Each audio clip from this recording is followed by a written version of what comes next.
Hey, welcome to another episode of the Evolved Dad Shortcast. Often we want to get places in life. We want to make sure that we're achieving more things. But it's usually not that someone wants to go through the hardship that it takes to get there. There's a famous cliche, maybe, I'm not even sure what you would call it, that our goals, our life goals, are a marathon. And that's really the truth. They are a marathon. So it's important to try to think marathon style. Now, I have never run a marathon. I have been close with people that have run marathons. But if you take the general idea, I'm not going to go into deep specifics. They're practicing before for quite some time. They're building up their endurance. They're building up their stamina, their ability to be able to keep going and keep going. They know that they're going to hit a brick wall at a certain point, and they know that they have to push through that to get to the end of the marathon. And that's really what it comes down to when we're talking about achieving life goals. Number one, we have to prepare.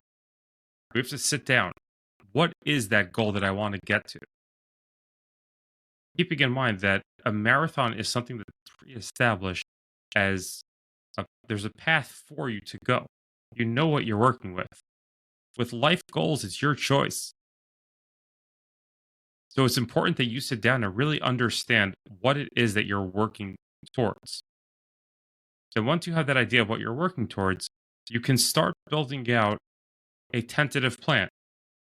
And I'm specifically saying tentative because we don't really know how we're going to get there. We know that we want to get there. We've heard from others what they've done, but we don't know what works for ourselves. That's an important thing, an important concept to keep in mind as you're going through this marathon. Nobody else knows how you feel, how you react, how your body feels, mentally, how you feel as you go through these things. That's for you to be able to keep track of, and only you. No one can tell you how you're feeling. That's up to you. No one can tell you if you feel that you're going to be able to accomplish this. That's only you. So being able to sit down and define a tentative plan.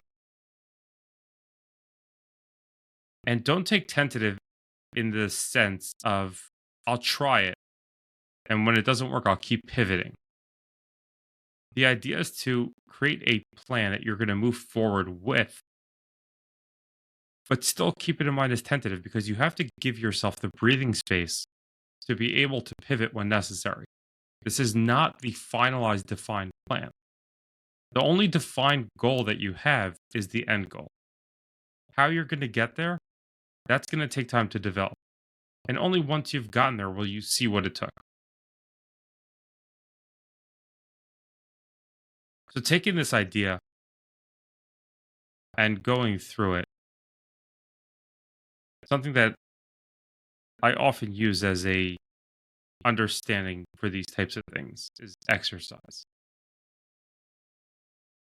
So you want to grow your biceps, you want to get a six pack, you want to get a bigger chest, you want to just be stronger, you want to be faster, whatever it may be.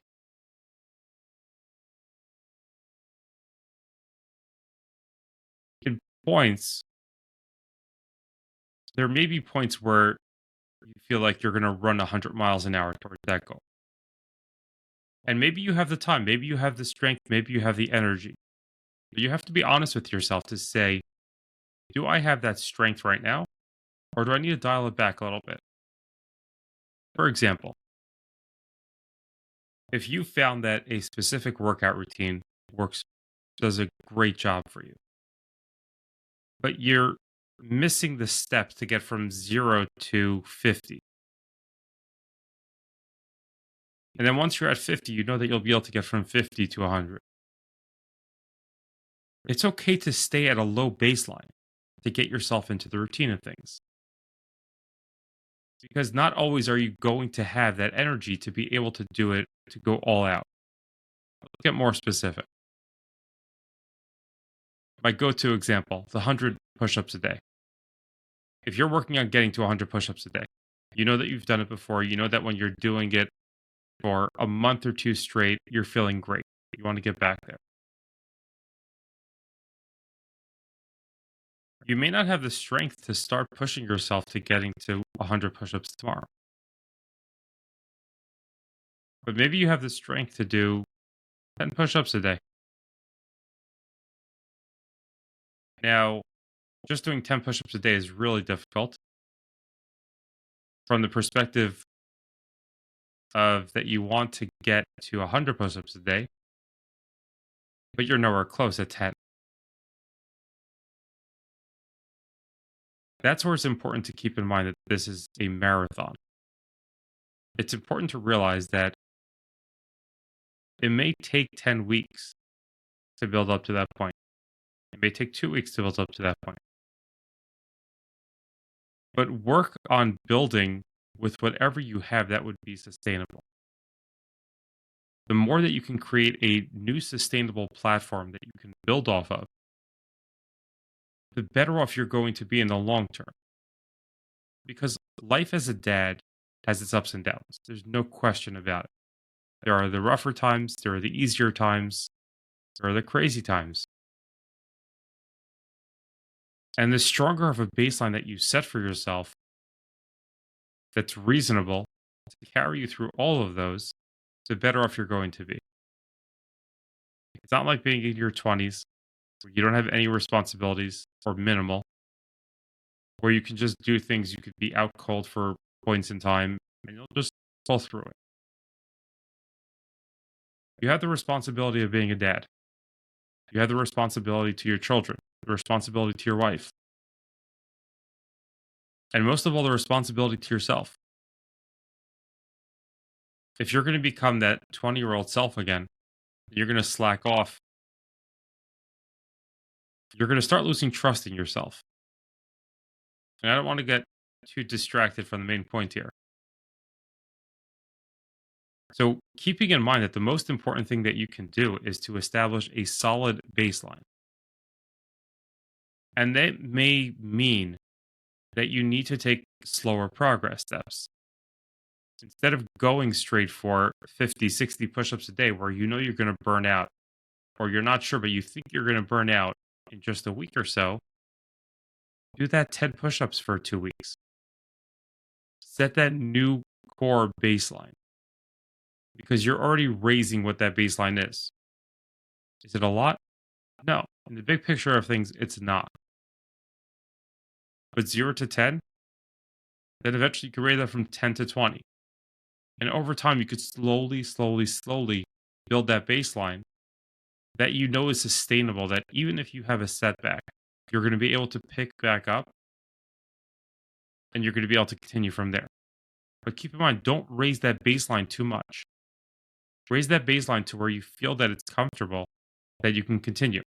If you have a reading habit, you have a writing habit, something you're trying to develop for the long run, maybe even spending time on a side business, start slow. If you rush into it, you're going to put the pedal to the metal, as they say. Hit 150 miles an hour, but you're going to crash. Take it slow. Build it up slowly. There may be points, and there probably will be points, no matter what you're doing, where you're going to hit 150 miles an hour. And that's why you're establishing this baseline. Because after 150 miles an hour and you crash, you have a higher, more stabilized baseline than you had previously. And that's going to get you back to where you wanted to be quicker.